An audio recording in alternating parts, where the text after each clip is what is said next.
So coming to an adaptive lab event like this actually changed my life.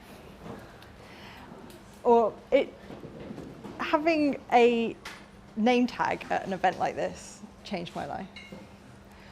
Or at least helped me make some really big changes in my life. And so what it helped me do was connect all the things that I've been doing outside of work as side projects with all the things I've been doing at work on actual projects.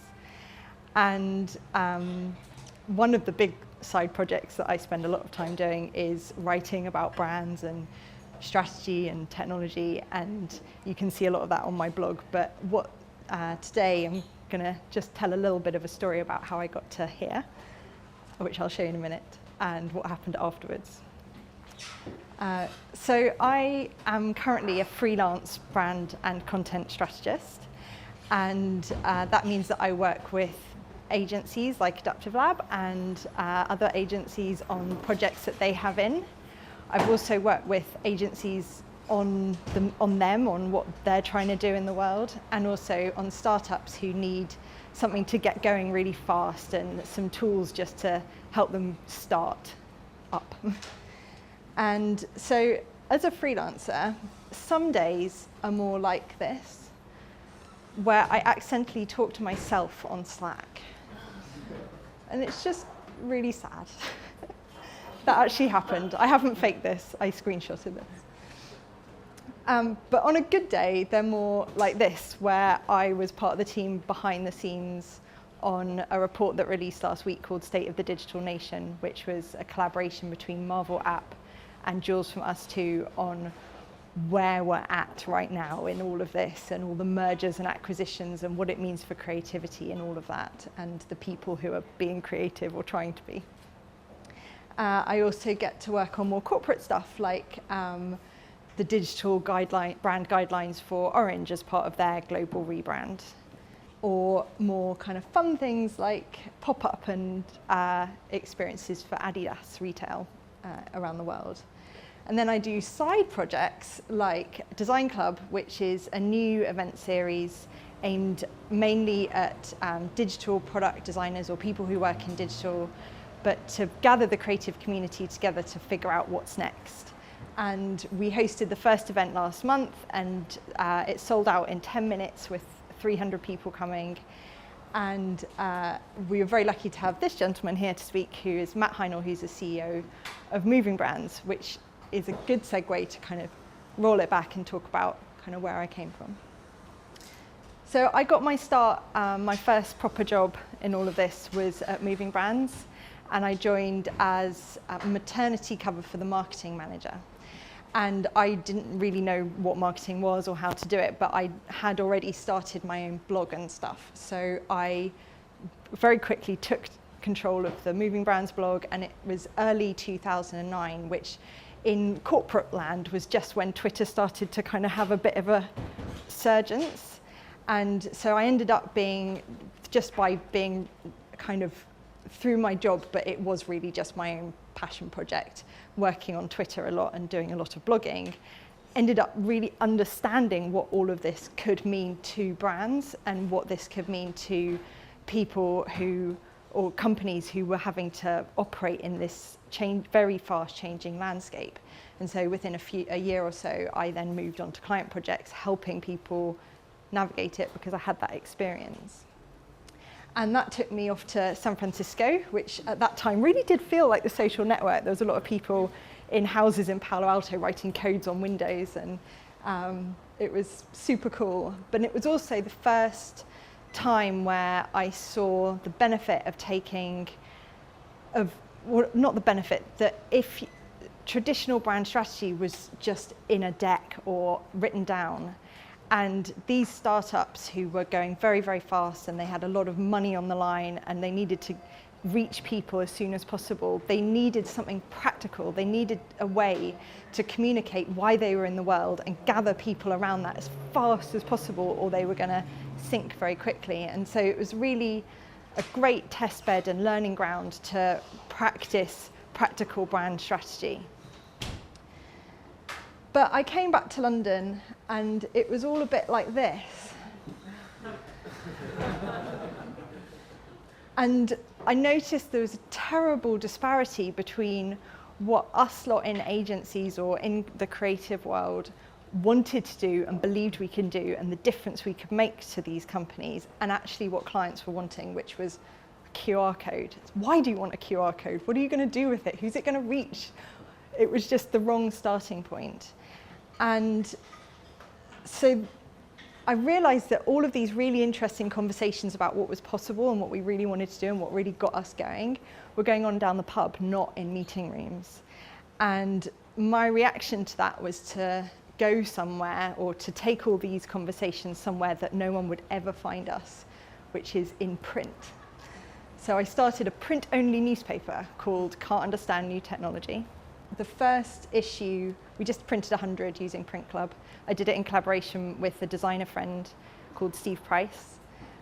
And it had 21 contributions from creative leaders across London, really saying what they thought about what technology meant for brands, what technology meant for the companies they were working with, the kind of work they wish they could do. And it really started a bit of a conversation in a very private way about where we could take all of this and what it could mean.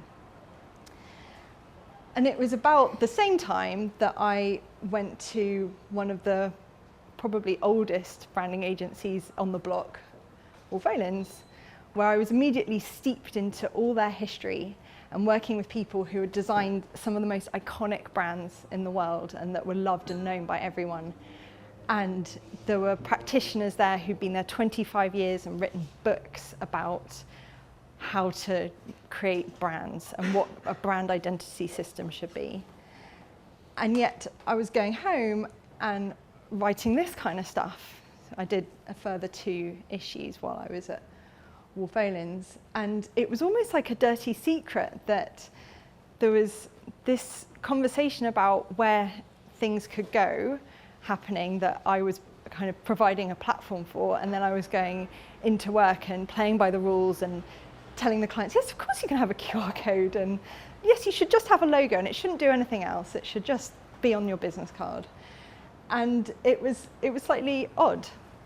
And it was at that point that I came to Adaptive Lab for one of these events, and I got given my name tag, and this is what it said. And there was a very good speaker that night, but I have to say I was just staring at this. And I was going, Wolf Olins, I can't understand new technology. I'd never seen the 2 next to each other before. It freaked me out. I was like, oh, those 2 aren't meant to meet. They're separate things. One's my side project, one's my real life. And then I was like, Wolf Olins can't understand new technology. Well, that's not true, but people think they can't. Their clients think they can't. And actually, there's lots of people in that company who can, and it's just not true. And this is terrible. This is a travesty. And I walked out of here, went home, kept this with me. I've still got it. And I went into work the next day, and I met with the CEO, and I said, this has got to stop. Wolf Olins is not known for what it should be known for, and I think I have a way to change it. And by the end of the week, I was Global Head of Content Strategy, which is like the weirdest job title, but it was a chance, kind of what you were saying, to be super, super creative and bring all the things I've been learning, making a paper and rallying people to write even when they were busy and getting them to contribute and feel part of something, and do that with Wolf Olins, which just started so many other things changing as part of it. So I did a big poster campaign that I put up everywhere, and with a few other people we set up a relationship with The Guardian, and we made a film. We interviewed lots of different people in the back of taxis, and we had real chats with them about creativity, and it was all just felt a bit new and different. And it was a video, like Wolf Olins hadn't done any videos before. And there was the Wolf Olins report, which I led the team on, and we interviewed 50 leaders about the future of leadership. And it was the first Wolf Olins report that wasn't printed. It recognised that leaders probably, or CEOs probably read on their iPad on the plane, and that's where it should be really easy to read. And so we had to form a technology team that would do that, and it showed all of Wolf Olins' creativity in a digital realm in that way. And it was just so exciting to finally have the two working together.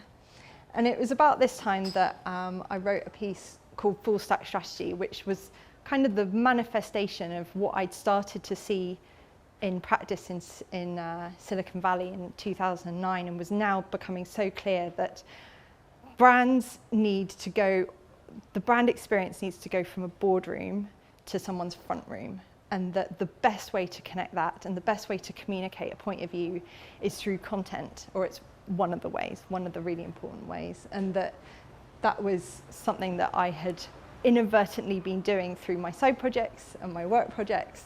And now was the time to actually officially put my mouth where, I can't remember the phrase, but go for it basically. And so I took the step to go freelance. And I now get to work all over London. And so just to kind of give a few main reasons why I think side hustle is just for the wins. It puts you in control. If you are in the kind of company where it's top down and you can't get a lot through and you're feeling creative but stifled, when you're the boss at home on your computer or whatever you're doing, it's only you're the last word and you get to say when it's ready and when it's perfect. It develops your point of view. It forces you to articulate, whether that's through writing or through visuals or however you express yourself creatively. It forces you to hone in on what it is that you're about. It builds your network. I mean, you may produce things that you never show anyone, but one of the advantages of having a side project that is out there is that it starts to bring people to you who are into the same things. And that's the last point. It tracks people. What you put out brings people back, and can lead to work that you love doing, both in your career, at work, and on the side. So I did a bit of a cliche, but I did Google pi as part of pi people. And this was the Wikipedia definition. So being an irrational number, pi cannot be expressed exactly as a fraction. Equivalently, its decimal representation never ends and never settles into permanent repeating pattern. And I think it's this last phrase that side hustle can really ensure happens with you, that you never end and you never settle into a permanent repeating pattern. So that's it. Thank you.